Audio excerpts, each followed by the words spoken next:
Hi, my name is Jackie and welcome to our rowdy life. So today I thought I would talk to you about gardening on a budget.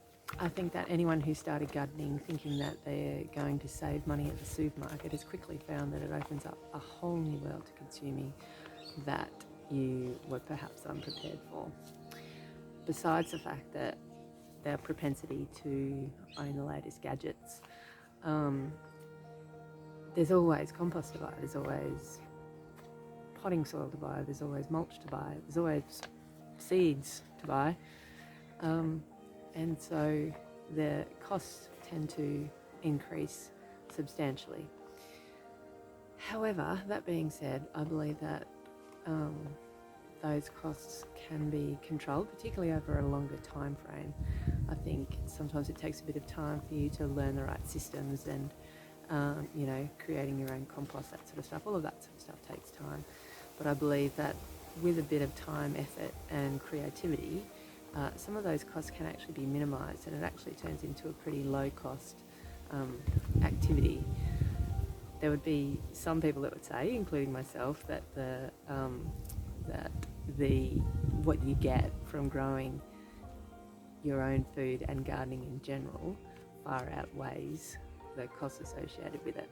But that's just my opinion. So without further ado, let's go. So the first way to save money when growing your own food is to buy seeds. This is my seed collection.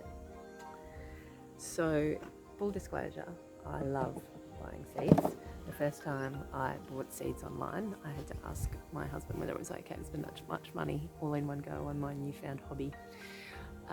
So I might be a little bit biased.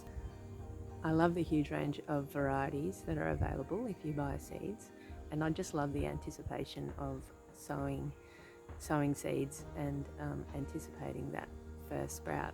It's just a really wonderful thing. The other thing is that this is a more cost-effective way of buying plants, or at least potential plants.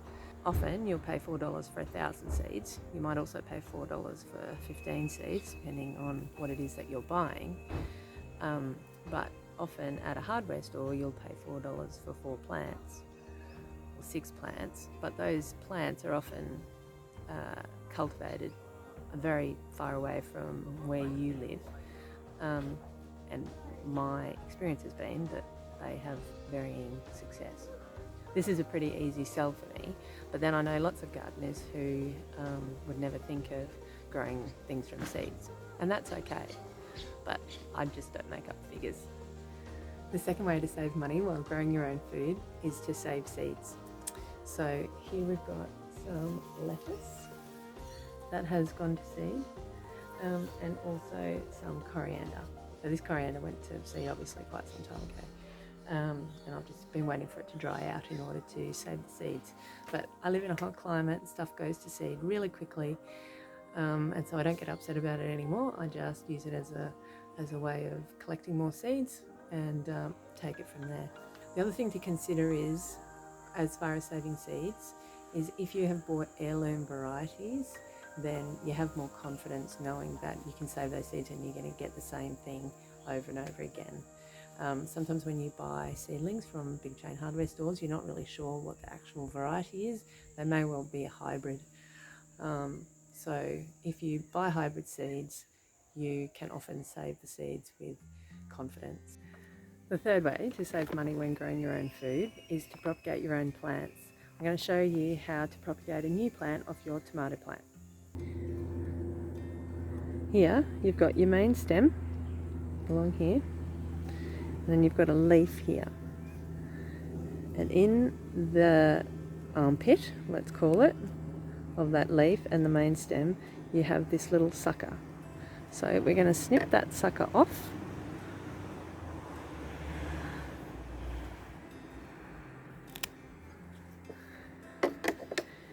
And so that, you put that in a cup of water on your kitchen bench for maybe a week, and then when you see these little white roots coming out, you put it into a little pot, and you've got a whole new tomato plant. So you can do a similar thing with your spring onions.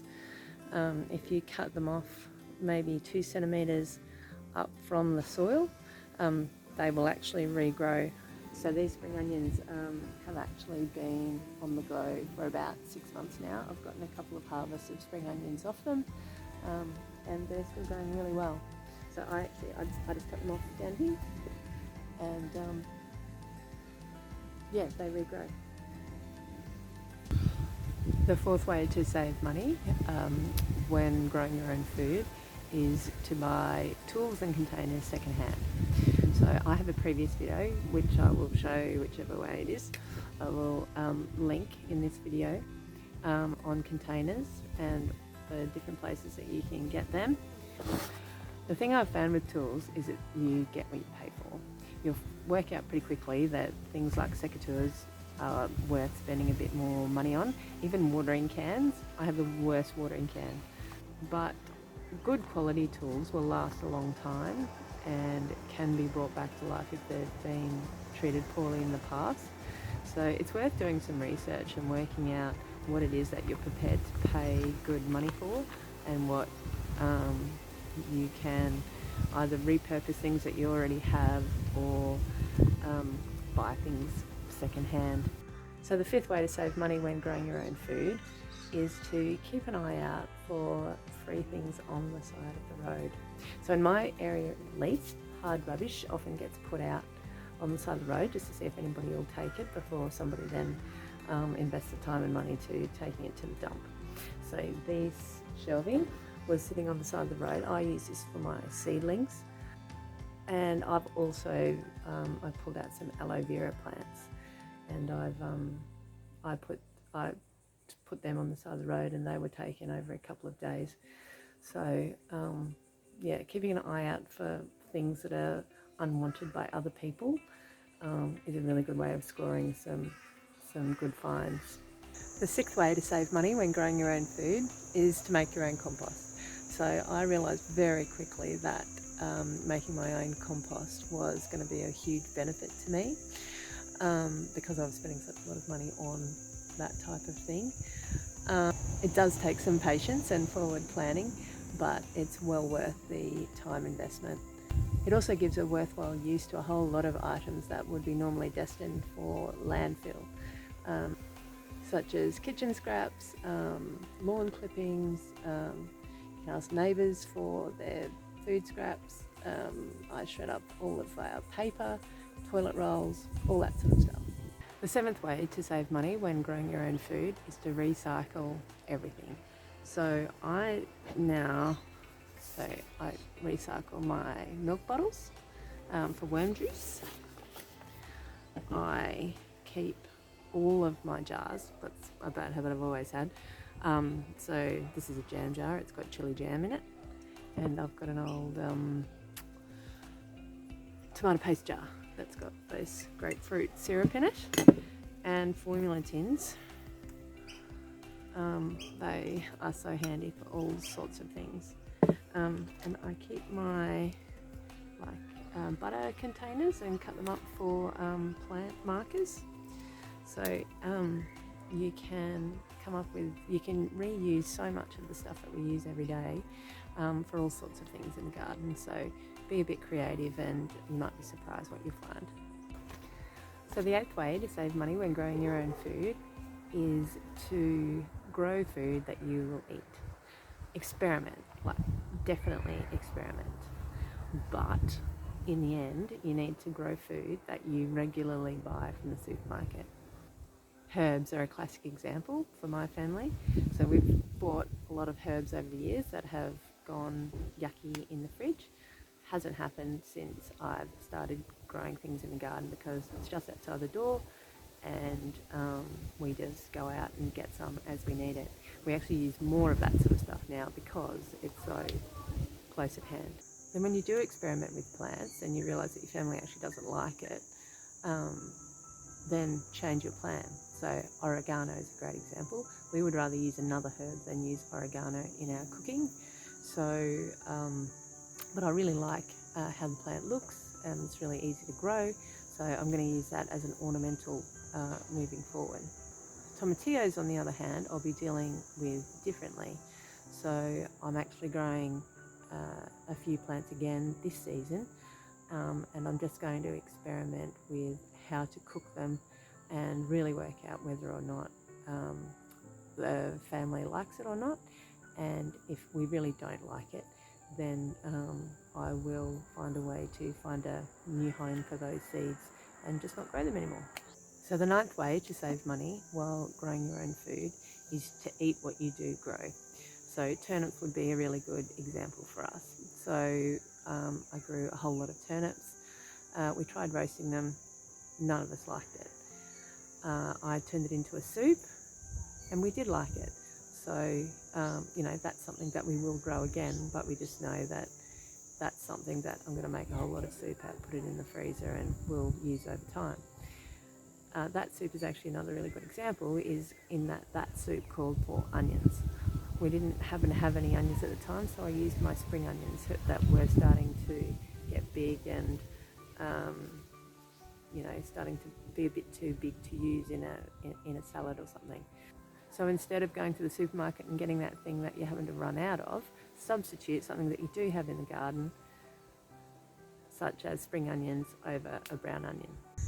The 10th way to save money when growing your own food is to concentrate on building an ecosystem as opposed to spraying chemicals every time you see a pest. So for instance, encourage predator insects. So I don't love wasps, but I have a new appreciation for them now that I know that they predate on some of the pests that I would prefer not to have. And who knew that ladybirds were a predator? So every time I see an insect or a spider or something in my garden, I appreciate the fact that over time I will have a better ecosystem and not be quite so upset about losing that bit of kale or that bit of lettuce to a caterpillar or something like that. This also encourages pollinators. So I wasn't all that interested in growing flowers at the start of my gardening journey, but I grew a few flowers just to attract bees in order to pollinate my, zucchinis and cucumbers and stuff like that. But now I really enjoy that side of it because, number one, I see all the insects that it brings in, but also just that little patch of cosmos or the patch of nasturtiums that's going wild in one of my garden beds over the back there just really lifts my spirits. At the moment, I just grow a few annuals because my garden obviously isn't permanent, but eventually I would like to lean more towards native perennials, but all of that will take some time. This will obviously also save on the cost of the chemicals and also the time that it takes in order to spray your garden with whatever it is. So the 11th way to save money when growing your own food is to make your own liquid fertiliser. So we obviously have a worm farm. Got my little friend here. I don't know what he is. He seems to like this bottle. Anyway, so so we obviously have a worm farm, and every week we put a watering can full of water through the worm farm and we get a worm concentrate. I then put probably a third of one of these bottles into a watering can and water my plants with it. And they really love it. So my bonus idea of how to save money when growing your own food is actually to grow in a community garden, because they have all of the inputs there and there is just one annual cost, and obviously they have the garden beds and all of the soil and all that sort of stuff, so you don't have to do all that sort of stuff yourself. The one thing I would say, because I've been involved with my local community garden and I just don't have enough time to get there, particularly on the days when other people are there, the real value comes from that, with talking to other gardeners, talking to gardeners that have been around for a long time, seeing what they grow, seeing how they deal with different issues with the plants and so on. So if you are able to join a community garden, make sure that you make the most of that aspect of it. So there you go. With a little creativity and forward planning, gardening doesn't have to drain your bank account. If you're resourceful, okay with using secondhand stuff, and enjoy the time outside spent making it all happen, it'll be well worth the money spent. the questions that you start asking yourself about where the bulk of our food now comes from, and just the joy of creating is well worth the time and effort and money spent in growing your own garden. Grow food, get your hands dirty. See you next time.